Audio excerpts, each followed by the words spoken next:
right, guys, what's your names and what are you doing here? Go ahead, Robert. You first. Robert, this is something I've always been wanting to do, and when he finally said, hey, I want to do this too, and he asked, I was like, fuck yeah, let's do it. Exactly. Right on. You trust me to throw you out even though we just met? Yeah. You're crazy. You trust this guy? Got to. It's You're his life too. Yeah. That's the way I look at it. That's how we're looking at it. We go down together, buddy. Any last words, final comments, confessions, guys? Let's do this. For me, it's always the same. Take the computer, the tablet, the phone, burn it all, bury it in the desert, the wife gets everything else. High five right here, still rocking, Skydive, fun. Do it! Here we go. Woo! All right, guys. All right, man, here's your ride. How you feeling? Yeah? You ready for it? Ready to get out of this thing?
One down.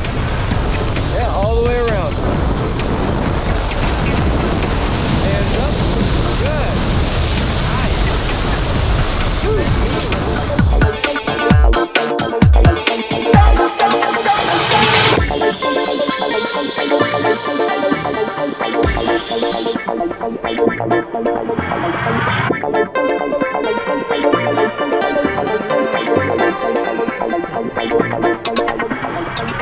All right, man, you just jumped out of an airplane. How do you feel? Awesome. What was your favorite part?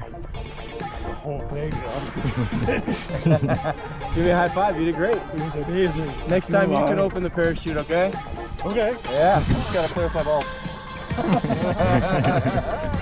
Woo! Gotta Colorado Springs. Hell yeah. Yeah.